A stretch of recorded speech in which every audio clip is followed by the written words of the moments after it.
return of the space cowboy into planetary goodbye song. Say you're the space of Chiba, oh you and I go deeper. Maybe I have to get high to get by. This is the return of the space cowboy. Benvenuto a Ci Vediamo Via Veneto Massimo Gargano, direttore generale dell'ANVI, l'Associazione Nazionale dei Consorzi di Politica. Benvenuto. Ciao, grazie a voi dell'invito. Questo posto bellissimo. Posto bellissimo, caldo, Ambiente. Entriamo subito nel vivo. Ho letto delle sue dichiarazioni. Esattamente volevo chiederle perché ritiene che la sfida del Lazio sia nel Green New Deal e cosa significa in parole povere questa asserzione? Significa che i cambiamenti climatici e in qualche modo anche la pandemia che ne è seguita impongono a questo Paese un cambio del paradigma di sviluppo, sempre di più al centro di un modello di crescita, di occupazione, di qualità del lavoro. Deve esserci necessariamente l'ambiente, il territorio, i suoi valori, le bellezze, quelle architettoniche, quelle ambientali, quelle paesaggistiche, quelle del cibo. E allora rispetto a questo il Green New Deal va esattamente nella direzione di fornire opportunità a questo nuovo paradigma, a questo nuovo modello. Dobbiamo però prepararci a saperlo cogliere e quindi colmare quel grande delta che in questo Paese c'è tra la politica degli annunci e quelli da fare. Quindi, insomma, mi conferma che dobbiamo puntare sull'ambiente, perché proprio l'ambiente in questo momento sta salvando e salvaguardando anche il turismo, perché molte località del Lazio puntano proprio sul turismo green, no? Oppure naturalistico. Lei pensa che per la difesa del suolo e la lotta contro gli allagamenti, insomma proprio per il nostro ambiente, il governo stia facendo abbastanza? Ieri una nostra località turistica è stata chiusa da chi ha le responsabilità dei controlli sugli assembramenti per la troppa gente. Chiusa ai natanti, chiusa. Questo significa che c'è una grande potenzialità che è molto apprezzata da un turismo locale e un turismo del paese. E questo in attesa che riprenda appunto il percorso anche con gli altri paesi, con il turismo internazionale, è un segnale molto bello, di grande fiducia per questa regione, che da una parte deve saperla apprezzare, ma dall'altra deve saperla conservare. La vicenda siciliana, la vicenda di Palermo alcuni giorni fa ci ha insegnato, ci ha ricordato, non ci ha insegnato proprio nulla, ci ha ricordato per l'ennesima volta che viviamo in un tempo dove ci può essere un'inversione anche pericolosa per la gente, per la sua stessa vita, per l'economia, per le imprese, dettata da una semplice bomba d'acqua. E allora noi ne avremo sempre di più, avremo sempre di più lunghissimi periodi di caldo che si alternano a lunghi periodi di piogge e dovremo essere bravi a conservare l'acqua di quelle piogge nel momento in cui ci sono per averla a disposizione quando serve e non essere una regione cicala che dichiara lo stato di calamità per la troppa acqua e lo stato di calamità per la mancanza dell'acqua. Dopodiché è una regione che ha nel suo DNA il patrimonio monumentale, storico, culturale, come il Lazio, credo non esista probabilmente al mondo.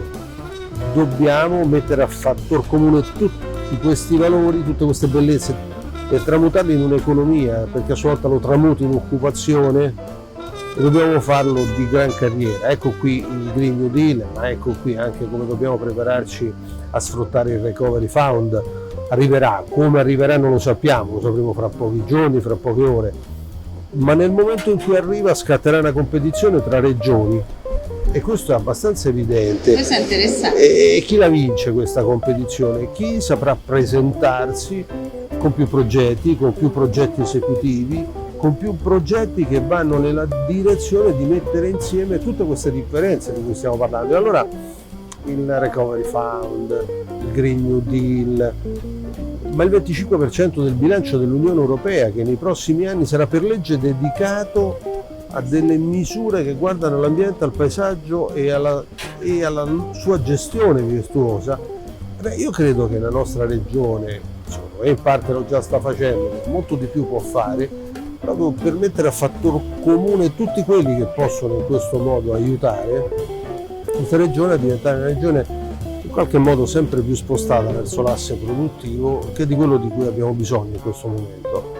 Produrre, ricreare economia, ricreare occupazione, ricreare sviluppo, dare risposte occupazionali alla gente. E come opere pubbliche come stiamo messi? Nel senso, anche riguardo alla vostra opera come ANPI. Allora, noi abbiamo presentato nel corso della nostra assemblea una proposta progettuale concreta, seria a questo Paese, che è anche una proposta progettuale che va nella direzione di essere da parte un patrimonio e dall'altra parte una sfida. Quasi 11 miliardi di euro di progetti, per lo più per la grande maggioranza esecutivi, quindi progetti che nel momento in cui si fa una scelta nella loro direzione sono in grado, semplicemente avviando e facendo una gara d'appalto, di aprire il cantiere. Si tratta di progetti per fare manutenzioni straordinarie del territorio, per appunto fare manutenzione straordinaria di canali, di corsi di acqua, per creare strutture, meglio ancora infrastrutture in grado di raccogliere l'acqua, raccoglierla per allontanarla quando è troppa, raccoglierla per averla a disposizione quando è poca, per una falda freatica. Tutto il nostro litorale laziale, per esempio, ha una falda freatica che si abbassa sempre di più, con due ordini di problemi. Il primo, quello che crea alle imprese agricole, che magari si approvvigionano di acqua o ai consorzi di bonifica, si approvvigionano di acqua dalla falda, ed è una falda sempre più bassa. Ma poi vi è il problema della penetrazione del cuneo salino. Queste falde, quando sono basse, non respingono l'acqua del mare. L'acqua del mare le penetra, la salinizzano, e quella falda non c'è più per l'eternità, perché una falda una volta salinizzata non è più disponibile. Noi questi fenomeni assolutamente sì, noi questi fenomeni già li abbiamo, li stiamo vivendo ad esempio in tutta la zona di Tarquinia. Qual è la soluzione? Creare degli invasi, di bacini, piccoli, medi bacini, che appunto contengano acqua quando appunto ci viene messa dentro perché è troppa, evitino che va a mare e quindi si disperde nel mare. Quell'acqua da quell'invaso, da quel bacino, percola, ricarica la falda e la rende appunto più funzionale a quella che è la sua missione, e nei confronti della disponibilità della risorsa e nei confronti del contrasto al cuneo. Ecco, questo è un esempio di uno dei tanti, di quegli 11 miliardi di valore di quei progetti che abbiamo presentato, oltre 3.800 progetti, che possono dare una risposta e costituiscono anche un patrimonio. C'è la volontà di dare questa risposta?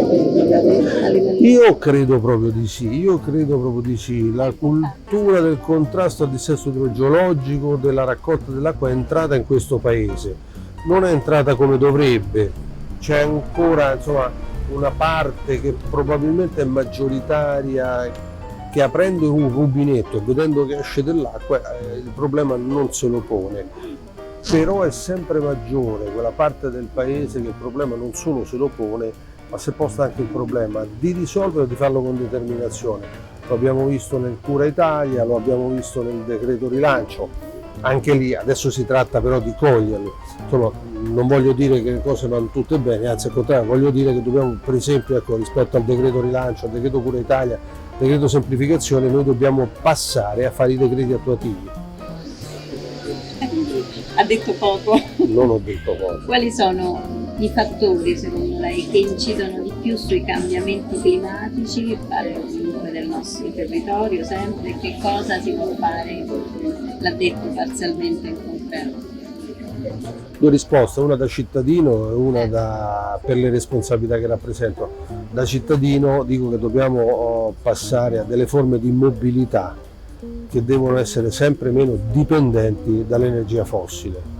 Questo è il primo problema in assoluto ed è un problema che è fortissimo nel Lazio, è fortissimo nella nostra capitale, e da questo punto di vista poi c'è tutta una problematica che invece afferisce ad altri soggetti, e qui penso in modo particolare alle imprese agricole, penso ai territori rurali. Ecco, è nei territori rurali e alle imprese agricole che possiamo chiedere un aiuto da questo punto di vista, proprio perché sono soggetti che gestiscono ambiente, che gestiscono in qualche modo territori, che gestiscono quelle sicurezze. Ecco, lì si può far molto. Noi, per quanto ci riguarda, ad esempio, ovunque possibile, noi consorzi di bonifica, anche nel Lazio stiamo molto lavorando su questo. Abbiamo un lavoro in essere che tra poco produrrà i suoi effetti con Eni e Cassa Depositi e Prestiti. Proprio i consorzi di bonifica del Lazio ne sono protagonisti. Produrre energia con dei salti d'acqua,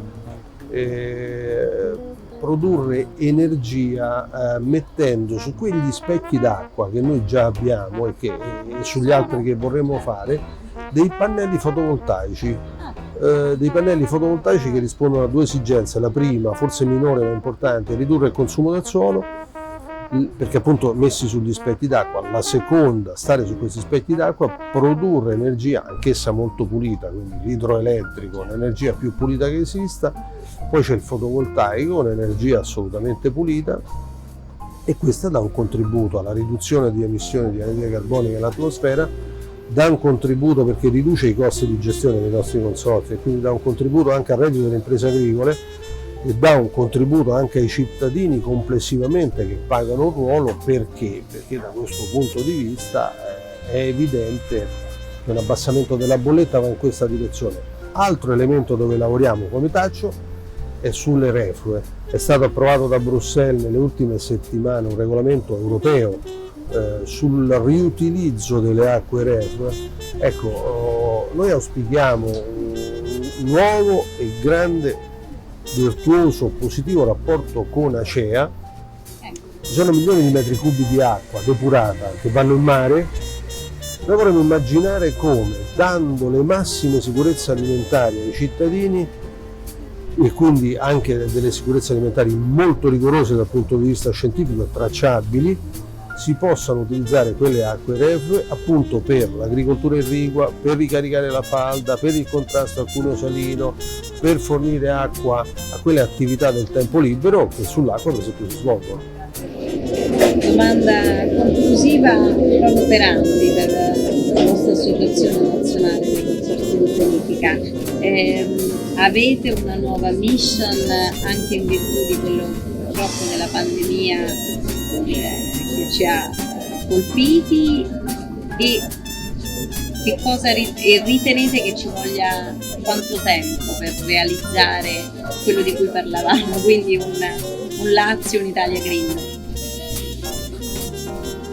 Ferme le nostre responsabilità, quelle affidateci per competenze da norme regionali, nazionali e comunitarie, e quindi la difesa del suolo, il governo dell'acqua irrigua, la pandemia ci ha insegnato anche un'altra cosa.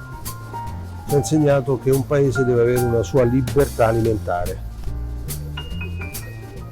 È pericolosissimo in alcuni momenti è stato pensare di non avere cibo sugli scaffali, e si è visto dei comportamenti, anche questo è un insegnamento, e la dipendenza dall'estero per questo è stata un po' complessa. Ora qual è la domanda che ci siamo posti? Come poter dare il nostro contributo? E allora anche qui io credo che la risposta vera sia avere più agricoltura e più agricoltura irrigua. Più agricoltura irrigua significa avere la possibilità di produrre più cibo, di avere più raccolti. Un elemento estremamente significativo è quello del passaggio da una parte da colture cerealicole che hanno meno bisogno di acqua, dall'altra parte da cultura ortofrutticola. La cultura ortofrutticola dà più reddito alle imprese, crea più occupazione e crea più cibi sugli scaffali.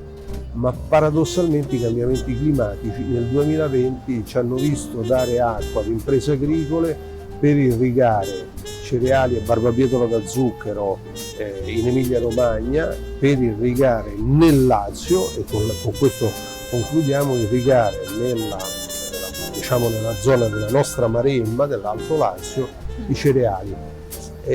Questo è il nostro contributo, e quindi anche una partita di sostenibilità irrigua, utile all'ambiente, utile ai cittadini e utile a un paese che ha scoperto anche che poteva rimanere addirittura senza cibo.